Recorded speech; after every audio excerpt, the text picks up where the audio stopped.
여러분 안녕하십니까. 교권 추락 문제의 심각성에 이어서 최근 안동에선 시험지 유출 사건이 있었죠. 또 상주에선 학생 운동부 폭력 사건이 파문을 일으키면서 우리 교육 현장이 또 흔들리고 있습니다.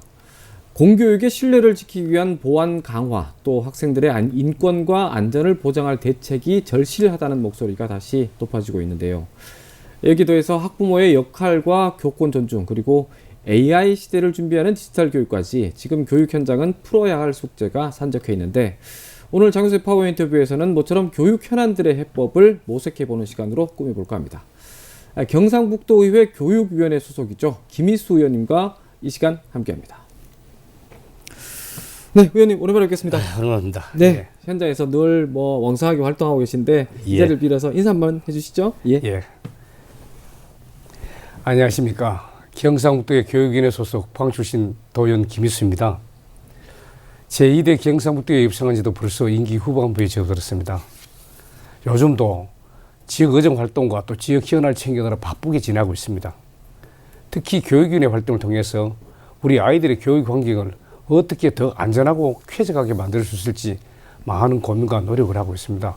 우리 경북교육 현안에 대해 함께 의견을 나눌 수 있는 뜻깊은 자리를 마련해 주셔서 대단히 감사합니다. 예. 네.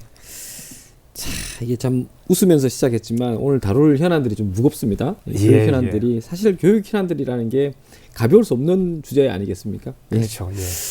그래서 일단 급한 질문부터 먼저 드리고 요 현안들을 좀 챙겨보겠습니다.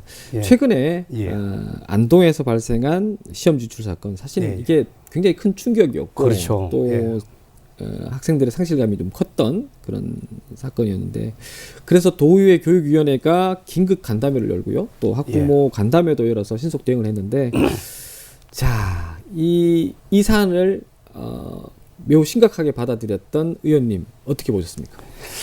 예, 저 시험지 유출 사건은 어떤 상황에서도 발생해서는 안 될 공교육 신뢰를 흔드는 아주 심각한 문제로, 그렇죠. 허술한 보안 시스템과 시험지 관리 제도의 허점을 그대로 드러낸 정말 안타까운 사건입니다. 예.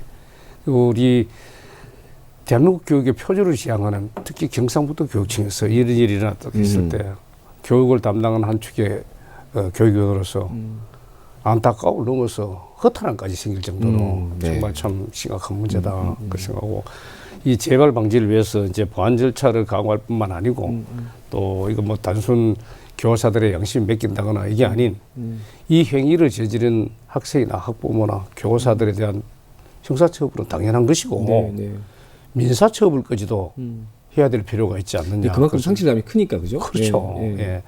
불특정 다수가 상당한 피해를 입은 것에 대해서 어떻게 보상을 해야 되고 바꿔야 될지, 다시는 이런 사건이 생기지 않도록 하기 위해서는 벌도 아주 매우 엄벌이 돼야 그런 행위가 그렇겠죠. 줄어들 수도 있겠죠. 줄어드는 게 아니라 없어져야 되겠죠. 없어져야 되죠. 자, 결국은 이게 이런 일이 방금 말씀하셨다시피 절대 다시 일어나서는 안 된다. 그렇죠. 그렇다면 이게 지금 하고 있는 어떤 대책들이 임시 방편에 그쳐서는 안 되지 않습니까? 우리 교육 전반의 어떤 신뢰 회복 필요하다는 지적이 계속 나오고 있는데, 자, 어떻습니까? 이렇게 혁신적인 어떤 신뢰 회복 방안, 어떤 부분들을 좀 고민하고 계신가요? 예, 말씀대로 이제 시험지 유출 사건 단순한 절도 행위를 넘어서 불특정 다수의 학생들 미래가 바뀔 수 있잖아요. 전체 미래를 완전히 바꿔볼 정도로 중차대한 사건이라고 봅니다. 그래서 이제 책임자를 밝혀가 완전히 어떠한 일이라도 앞으로 다시는 이런 일이 생기지 않을 수 있도록 또 엄벌을 취하고, 그리고 이제 또 하나는 우리가 보안 시스템을 아무리 강조하더라도, 그렇죠. 지금은 교육 전체에 대한 이제 성적 기준 평가 시스템도 한번 바꿔야 될 필요가 있지 않느냐. 성적 기준 평가. 시험이 전체다 이렇게 자꾸 가다 보면 이런 경우를 유혹을 가르치죠. 열심히 공부해도 신경도 안 얻고 했을 때 그 유혹에 빠질 수도 있지 않느냐. 그래서 이 평가가 아닌 인성 평가도 하고, 또 지금 대한민국이 받는 교육 현안이 보면 성적 위주로, 또 학교도 대학도 순서를 매겨놓고 성적에 맞춰가는, 그게 나중에 출세의 미래의 어떤 보장된 수표 같은 이런 교육 제도를 개선돼야 되지 않느냐. 수차례 얘기하고 그래 바꾸고 있습니다만은 학교란 테두리에서 너무 그렇게 가고 있다. 그래서 이제 다음에 또 얘기도 나오겠습니다만은 우리가 국민교육 현장을 보면 역사적 사명이 또 있다는데 저마다 타고난 소질을 개발한다. 저마다 타고난 소질을 개발하고 적성을 개발하고 자기 할 수 있는 것들을 가르쳐가는 것이 참 중요한데 성적 위주로만 자꾸 가다 보니까 이런 문제가 발생했지 않느냐. 그래서 우리가 이제 성적 기준과 평가 시스템을 한번 투명성을 높이고 또 보안 시스템을 정비하는 등 교육 전반에 대해서 연구 용역을 하든지 또 지금까지 문제점을 개선하는 방향에 대해서 교육부와 교육청과 의회가 머리를 맞대고 더 많은 고민을 해야 될 필요가 있지 않나 그렇게 생각합니다. 이런 일탈 아니 뭐 이게 범죄니까 이런 범죄가 결국 이제 구조적인 면에서 비롯됐다 이렇게 좀 그렇죠. 예. 성적 위주로 하다 보니까 이제 뭐 1점이라도 더 받아야 좋은 학교 가는 부분이 있다 뭐 이런 경우가 생겼지 않느냐 그러면 이게 생각합니다. 대부분 우리 국민들이 공감하는 교육의 현실이 아닐까 이런 생각을 좀 해봅니다. 예. 자 그리고 또 어느 특정 지역으로 제가 말씀을 드렸습니다만 학생 운동부 지도자의 폭력 사건 이건 사실 참 뭐라 그래야 될까요? 오래전부터 왔던 우리나라 학원 스포츠, 학원 체육의 고질적인 문제가 다시 재발했다는 그런 생각을 좀 해보는데 결국은 이게 교육청의 노력만으로는 좀 안 되겠다 이런 생각을 좀 해봅니다. 예, 그렇죠. 이 또한 그 운동부 폭력 사태는 어제 오늘 일도 아니고 그러니까요. 계속 있었지만은 시대가 바뀌어서 이거 어떤 경우도 일어나서는 안 될 상황입니다. 그럼요. 예. 지금 시대가 바뀌었어요. 이제 똑같이 학교 우리가 평가 시스템 같듯이 좋은 성적을 내고 메달을 따고 올림픽에 나가고 유명해져야 출세를 하는 게 운동선수 아닙니까? 그러다 보면 가르치는 지도자라든지 주위 사람들이 또 학교 측에서도 학교 명예를 올리기 위해서 훈련을 또 강도를 높게 한다든지 또 그래 경우가 생깁니다. 그러다 보면 이제 지도자가 폭언이나 폭력은 있을 수 없습니다. 예. 근데 이제 운동부 쪽은 옛날에 참 심했죠. 심했는데 스스로 동기부여를 해서 하는 학생 스스로가 내가 정말 죽을 정도로 노력해가라도 다른 사람보다 내가 어느 목표를 설정하고 거기까지 가야 되겠다는 본인 스스로의 멘탈을 만들고 본인 스스로가 이 운동을 할 수 있도록 그렇게 뒤에서 받침해주는 지도자가 있어야 될 필요가 있지 않느냐 그렇게 생각을 합니다. 예. 네, 물론 지도자들의 의식이 좀 바뀌는 것도 중요하겠지만 사실 그렇지 않습니까? 공부든 운동이든 뭐 성적을 위한 강압적인 문화가 전통이 돼서는 안 되죠. 그래서 안 되죠. 예. 뭐 평소에 또 늘 강조하는 부분들이 뭐 교사든 일선에 있는 교사든 학생들 중요하지만 정말 중요한 게 학부모들의 역할도 굉장히 중요하다. 그런 취지에서 최근에 이제 그 학부모 교육 활성화 지원 조례를 대표 발의를 했습니다. 참 이게 사실 학부모 교육 활성화라는 게 좀 생소하기도 하지만 어쩌면 당연하기도 한데 이게 조례로 이게 그 전에 조례가 없었나 이런 생각이 좀 들었는데 어떻게 이게 발의가 된 겁니까? 이게 없었던 게 아니고 학부모 교육 활성화 지원 조례가 제가 먼저 발의를 했습니다. 했던 게 이제 시대가 바뀌어서 개정을 했는 부분인데 말씀대로 이제 학생과 학부모, 학교, 교사가 한 덩어리가 돼야 그래야 교육의 성과를 안 내겠습니까, 그죠? 네, 맞습니다. 이제 뭐 학부모님께서 다 자기 자식들 다 이쁘고 다 공부 더 시키고 싶고 더 이쁨 받고 싶고 이래 하지만은 너무 편해가도 안 되고 또 학부모가 단순히 우리 학생들의 보호자를 넘어가지고 정말 우리 학생들의 미래를 책임질 그런 가정교육을 시켜야 될 필요도 있다. 그래서 이제 학부모의 양육 역량을 체계적으로 좀 지원을 하고 변하는 교육 환경에 학부모가 능동적으로 대응하고 학교 교육에 적극적으로 좀 참여할 수 있는 그런 부분을 만들고자 개정을 했죠. 참 이건 개인적인 생각입니다. 안동 시험지 유출 사건도 좀 이런 부분의 부족함에서 비롯된 게 아닐까? 그것도 너무 내 자식만 사랑한다는 쪽으로 네. 그런 부분에 네. 공부 좀 못하면 어떻습니까? 그죠? 학교 다닐 때는 물론 학생이 공부를 열심히 해야 되고 운동하면서 운동 열심히 해야 되지만 이 사회는 공부가 전부는 아닙니다. 그죠? 네. 공부도 당연히 열심히 해야 되지만은 자기 할 수 있는 걸 찾아가면서 하는 또 학부모가 그렇게 학생들을 키워야 되는데 이 성적에 함몰 떼고 이러다 보니까 그 부모도 인생이 이상한 정도를 보이지 않습니까? 예. 얼마나 참 부끄러운 일이 됐습니까? 그런 부분이. 예. 예. 자, 절의 안에 내용을 보니까요. 네. 이제 특히 학부모의 양육 태도, 또 스트레스 검사, 상담을 예. 명시한 부분이 좀 주목이 되는 부분인데 이게 그만큼 필요하니까 이렇게 명시를 한 거 아니겠습니까? 그렇죠. 예전에는 우리가 이제 할머니도 할아버지도 계시고 그 밥상머리 교육이 밥상머리 인성을 중요했죠. 했지 않습니까? 물론 이제 비약적인 얘기입니다만은 저들 학교 다닐 때 자문회가 선생님한테 꾸중이 듣거나 매 맞고 오면 집에 가 얘기를 못했어요. 더 때려라 그러죠. 네가 자문했으니까 그러지 않느냐. 물론 그게 오래된 얘기는 아니지만 시대가 이렇게 변했습니다. 변했는데 오래된 얘기죠. 이제 사회가 다변화되면서 또 맞벌이 부부가 되어서 같이 나가고 나면 얘들은 전적으로 유치원이든 어린이집이든 초등학교든 중학교든 학교라는 울타리를 다 보내본다면 그래서 늦게 또 집에 오면 또 학원 보내고 그리고 부모와 학생이 허심탄회하게 얘기할 수 있는 소통할 수 있는 마저 줄어든 게 현실입니다. 그러다 보면 얘가 이제 공부를 뭐 했다든지 아니면 또 직장 생활을 갔다가 와서 또 애 양육하는 이런 데 대한 스트레스가 부모가 많이 발생하겠죠. 부모의 직장 스트레스가 자녀한테로 가는 거죠. 그걸로 가죠. 그래서 뭐 저출산도 되고 저출산도 그런 부분이 있는데 저도 그런 면이 없지 않습니까? 예. 학부모가 받는 스트레스가 학생한테 가가 안 되겠죠. 안 되지만은 사람이니까. 그래서 이제 양육 태도라든지 스트레스 검사 이런 것들을 하고 상담을 통해 가지고 또 필요하면 전문적인 도움을 받을 수 있도록 그래서 학부모가 아이 키우는데 스트레스를 받든지 아이 키우는데 획일적으로 간다든지 그런 걸 없애야 될 필요가 있지 않나.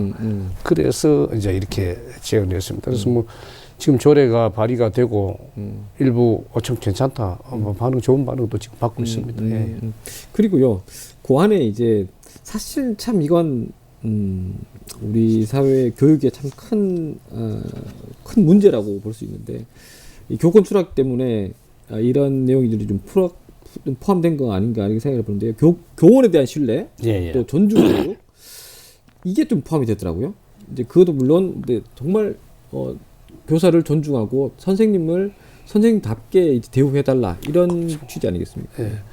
좀 전에 또 뭐 지난 얘기했습니다만 학교 가서 학생이 꾸중을 들으면 집에 와서 부모한테 더 꾸중을 듣는 선생님 그림자도 안 밟았던 시대가 있었습니다. 근데 이제 교사가 존중을 받지 않는다면 그 학생도 존중을 받을 수가 없어요.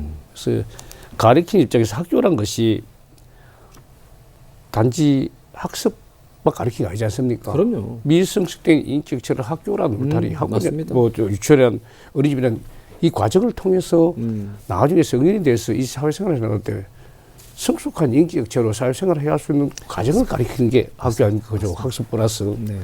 근데 그걸 가르치는 선생님들이 그 인격 존중을 못 받는다면 학생들이 나중에 사회생활 하는데 삐뚤게 할 수 있지 않느냐. 그런 부분도 생각이 됩니다. 그래서 학부모도 학생도 선생님을 존중하고 선생님도 당연히 아이들을 사랑하고 존중하면서 그렇게 교육을 시키는 게 맞지 않느냐. 상호 신뢰와 존중이 필요한 시대가 돼 있다. 뭐 옛날에 어떤 뉴스를 보면 학부모가 또 학생이 교실 내에서 선생을 폭행한다거나 이런 게 뉴스가 나왔는데 절대로 이런 일이 있어서는 안 됩니다. 네. 그 학생이 얼마나 어떨지 모르지만은 그 교권 침해당한 선생님은 인격적으로 교단에 설 수 있겠습니까? 그럼요. 그리고 그걸 보는 나머지 학생들이 또 뭘 보고 느끼고 그렇겠습니까? 그래서 어떤 상황이든 교원에 대한 교권은 존중돼야 되고 또 보장돼야 된다고 생각합니다. 그러기 위해서는 학부모가 아까 말했지만 학부모 교육도 학부모가 선생님을 존중하는 존경하는 내 아가 좀 잔물해가지고 내 아를 좀 뭐했다 해가지고 내 아가 좀 어떤 불이익 당했다 해서 선생을 마구잡이로 교권을 침해하는 거는 좀 지양해야 될 필요가 있지 않느냐. 이유가 있겠다 판단하고 그래도 우리 아이가 이유 없이 뭐 편을 한다 하면 가서 따지긴 해야겠죠, 당연히. 그래서 바로 잡을 수는 있겠습니다만은 뭐 삿대질을 한다거나 학생들 앞에 가서 공공연한 장소에서 그 망신을 준다거나 그거는 좀 지양해야 될 필요가 있다 생각합니다. 자, 이번에는 도의회 교육위원회 현안들, 주목되는 현안들 좀 볼게요. 최근 교육위원회 결산심사에서 예. 고액 임대계약 또 예산 불용 등이 좀 지적이 됐습니다. 제가 정확한 내용은 잘 모르겠고요. 자, 의원님께서 경북교육청 예산 집행 과정에서 어떤 개선이 좀 시급하다 이렇게 보시는지 그 부분도 좀 제가 좀 듣겠습니다. 예, 결산검사 이전에 저들 이제 행정사무감사 또 업무 보고 등등에서 늘 나왔던 얘기입니다. 아하. 나왔는데 이제 고액 임대 그 부분은 아마 모듈러 교실입니다. 우리 학교를 모듈러 이제 교실 예. 신정서를 학교를 뭐 새로 짓게나 안 그러면 개축을 이래 하려고 하면 당장 공부해야 될 자리가 필요하지 그렇죠, 않습니까? 그렇죠. 그래 예전에는 컨테이너를 갖다 놓고 이렇게 했는데 여러 가지로 맞습니다. 비좁고 그래서 나온 것이 이제 모듈러 교실이라고 그 교실과 같습니다. 단 조립실이라는 얘기죠. 지금 우리 콘크리트 철근조 말고 샌드위치판의 조립실 건물들이 막 시내도 산재에 있습니다.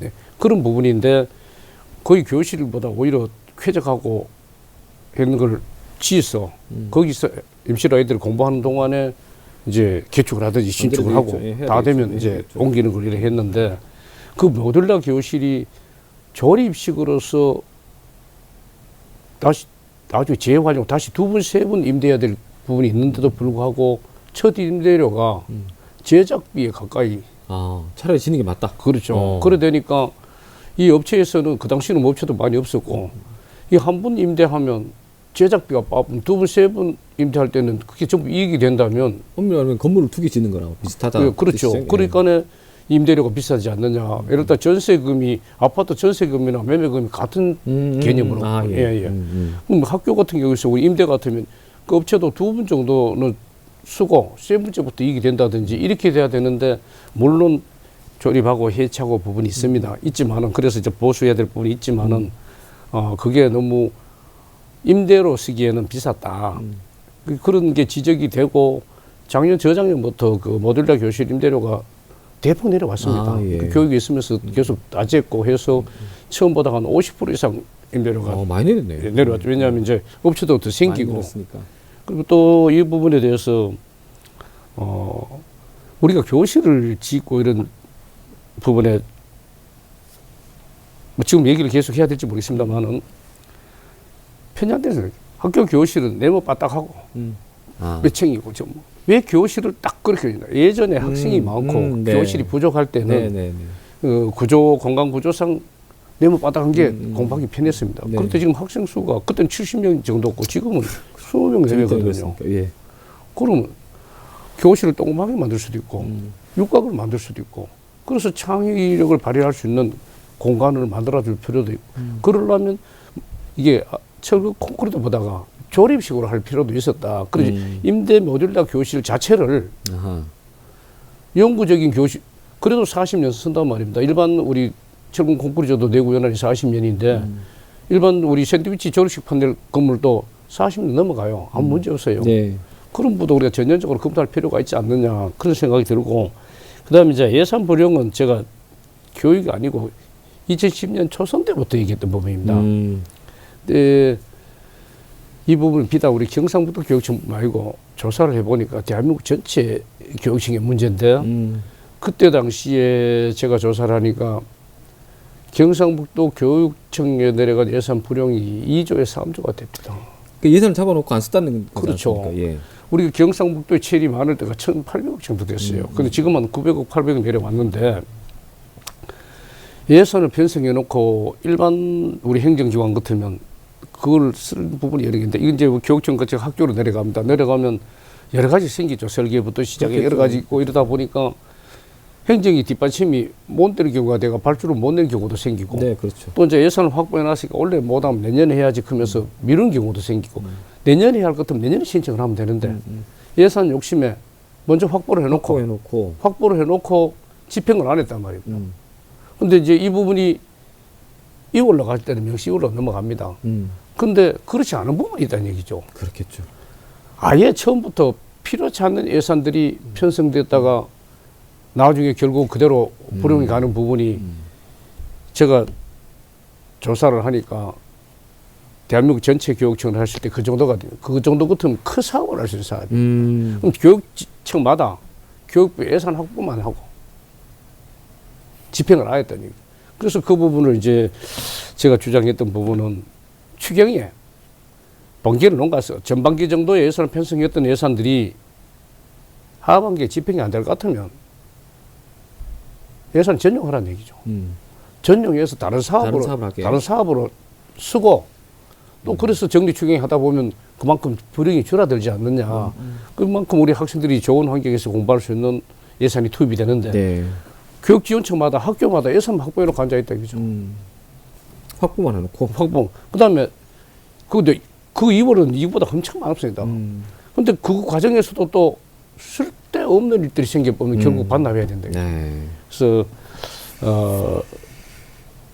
현장에 이제 들어가지고 시설사업 같은 경우 설계 변경 뭐 이런 거 생길 때 현장을 면밀히 3번 4번 가서 결국은 이게 학교와 학부모와 학생들의 요구사항을 반영한 설계를 하고 그래서 불용액이 줄어들 수 있도록 하는 게 맞지 않냐. 그다음에 이제 불용액이 보면 이제 집행 잔액이 또 생길 수가 있어요. 그래서 뭐 우리가 일반고는 85%, 86% 입찰이 나가니까 그 집행 잔액을 전반기에 집행을 하면 6월 달쯤에 집행을 하면 집행 잔액이 전부 모아질 거 아닙니까? 네네네. 그러면 하반기에 그 부분을 사업으로 쓰면 되는데 이 집행 잔액을 집행을 9월 달, 10월 달 하게 되면 겨울 방학에 하는 걸로 넘어가 보면 그 결국 집행 잔액 전부 다 그렇겠네요. 불용이 되죠. 그렇겠네요. 다음으로 넘어가지니까.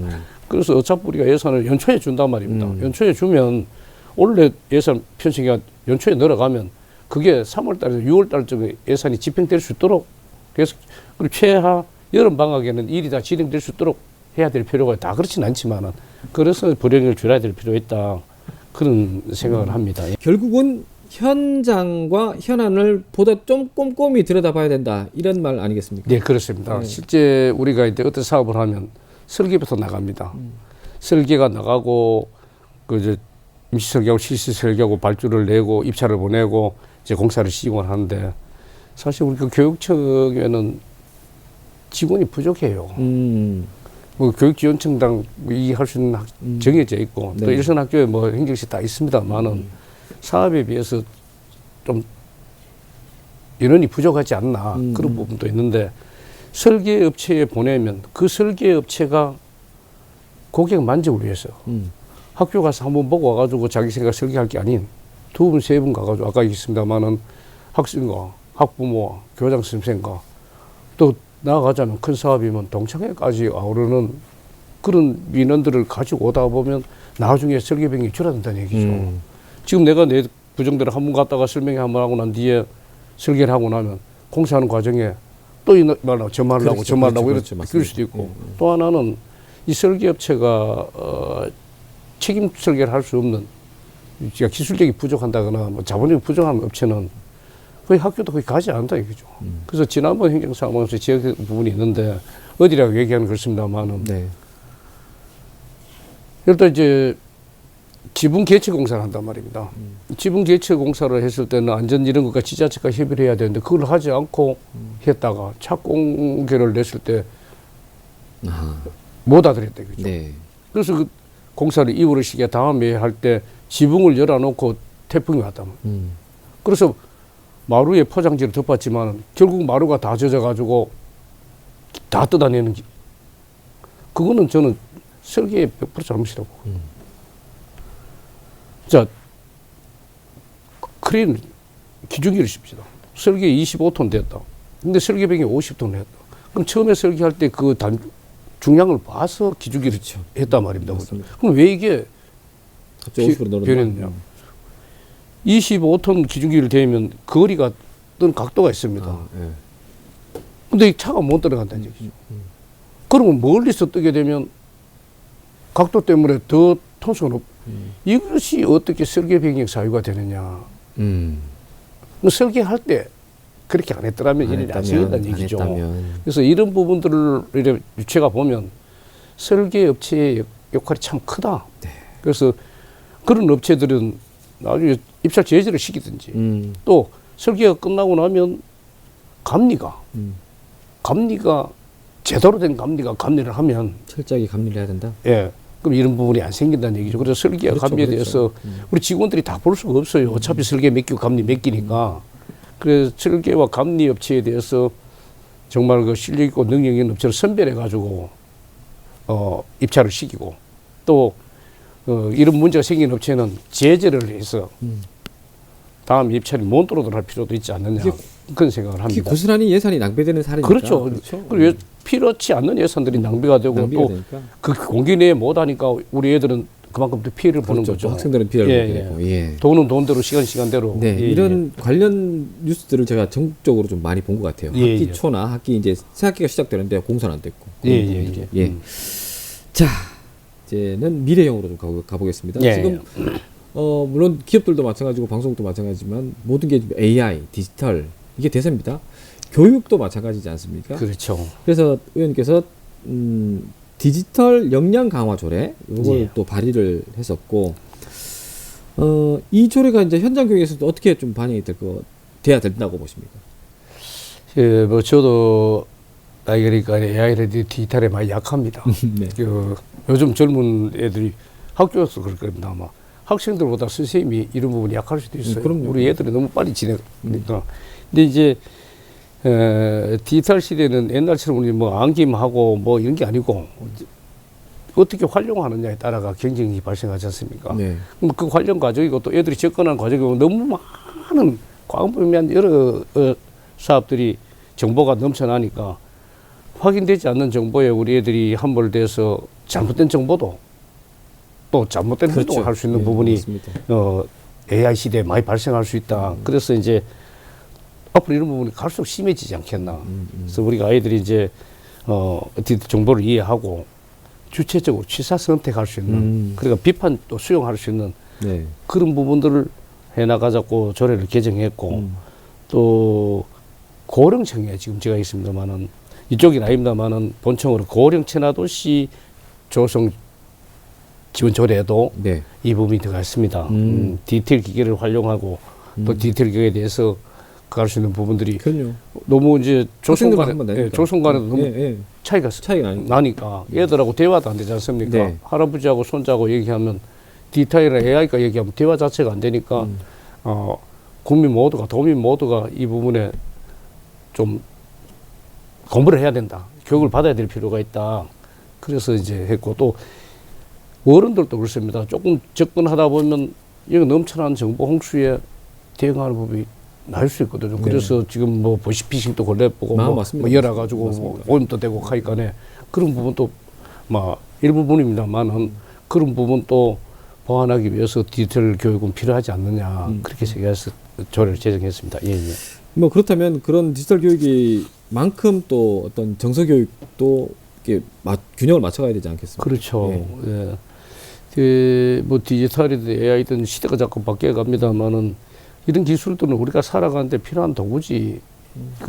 결국 사람을 위한 일들이거든요. 그게 주체가 되거나 안 되지 않습니까? 그런데 우리 공상 영화라든지 소설을 보면 로봇이 인간을 지배하는 그런 것도 나옵니다. 그래서 이제 아무리 AI라든지 디테일이 발하더라도 근본적으로는 우리 인성, 학생과 학생 간, 학생과 교사 간, 학생과 또 부모 간, 친구 간에, 친구와 친구 간에 마음을 놓고 소통할 수 있는, 대화를 할 수 있는 그런 교육들이 꼭 필요하지 않느냐.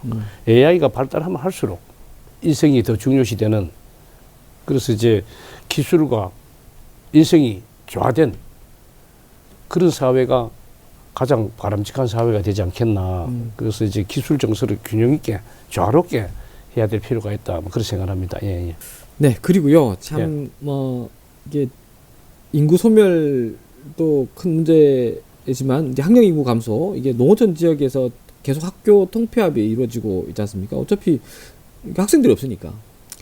학부모 학생들의 교육권 보장, 또 통폐합 정책 사이에서 또 이 분명히 균형점을 찾아야 되는데 뭐 단순하게 폐교한다고 해서 그 지역을 또 버려둘 수는 없고 학생들이 피해를 봐서는 또 안 되고. 그렇죠. 어떻습니까? 이 부분은 제가 어려운 질문입니다. 예, 초선 도인일 때 일이 한 있었습니다. 이제 면적인 신광 송라 청하를 통폐합해서 네네네. 그러면 이제 뭐 예산도 주고 중앙정부에 그랬습니다. 제가 적극 반대를 했습니다. 이 부분은 제가 반대하는 게 왜 면 지역에 초등학교, 중학교 학교가 없어진다면 면 지역 인구 소멸이 아주 앞당기고 존재 자체가 없어지는. 안 그래도 인구 절벽 시대에 면 지역이 완전히 지역 공동체가 완전히 소멸되고 있는 시점에 학교까지 없애본다면 누가 그걸로 들어가겠습니까? 그래서 농산어촌 학교를 환경 개선을 해주고 지금 뭐 형의 서부초등학교나 이런 데 또 청하 중학교가 지금 성공적으로 하고 있어요. 네.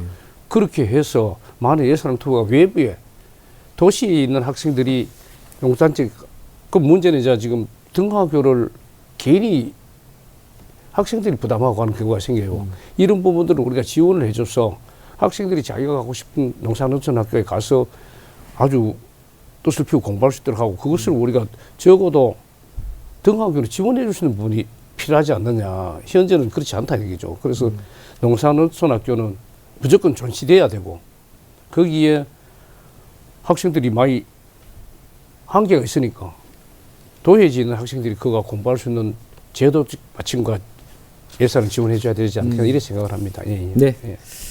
네. 자, 주어진 시간이 얼마 남지 않아서 나오신 김에 자, 우리 지역구 얘기 간단하게 좀 하겠습니다. 지금 마침 지금 지역구가 포항 용흥 또 우창동. 예.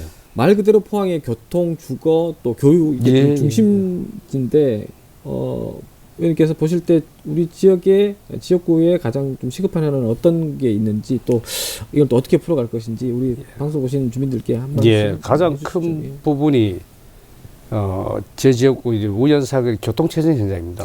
창포사거리부터 MBC까지 출퇴근 시간에 서울을 생각할 정도의 체증이 일어난다고 해요. 특히 신동 아파트 사거리는 단지 내에 들어오면 엉겨가지고 사고도 나고 그래요. 네. 그래서 우회도로 계획이 처음에 제가 왔을 때 이제 도시계획도로가 창포도교 성에 넘어가는 게 있었어요. 그래가 지금 마장 했는데 그게 이제 바뀌어서 효자 지구까지 하는 도시계획도로를 좀 시에서 새로 잡았습니다. 근데 빨리 진행이 안 되고 있어요. 그래서 이 부분에 대해서 시와 또 예산, 국회 예산이 필요하다면 국회 예산 김정균을 통해 가지고 국회 예산을 확보하고 해서 빠른 시간 내에 우회도로 개통이 필요하다. 우회도로 개통이 그래서 필요하다. 교통 분산시켜줘야 우리 지역의 그 부분이. 그다음 학교가 많습니다. 네, 맞습니다. 예, 특히 사립학교는 거의 다 몰려 있죠. 우창동에 몰려 있어요. 그래서 이 학교들의 환경 개선 사업이라든지 학교 학생들 면학 분위기 조성을 위해서 좀 더 관심을 가지고 학교 자주 방문해서 필요한 부분들을 지원할 생각입니다. 그리고 이제 자랑이라면 도심에 전부 수변 공간이 없어진 상황에 우리 우창동에는 마장지가 있어요. 마장지. 예, 마장지 환경 정비도 하고 예. 지금 분수를 띄어서 우리 주민들이 낮이나 밤이나 그 조명도 나옵니다. 거기서 이제 힐링할 수 있는 공간을 만들었고 용동에도 대안지라고 저수지가 있어요. 그렇군요. 거기도 지금 정비 작업을 하고 있습니다. 그래서 첫째 교통 부분 풀고 나머지 부분은 우리 삶의 질을 향상시킬 수 있는 여유 공간들을 만들어 주는데 중점을 두고자 합니다. 예. 네. 자, 끝으로 간단하게 포항 교육 이제 아까 뭐 전체적인 경북 교육을 말씀하셨지만 포항 교육 현안 중에 가장 관심이 있는 부분이 고교 평준화 문제거든요. 간단하게 의원님의 견해 한번 듣겠습니다.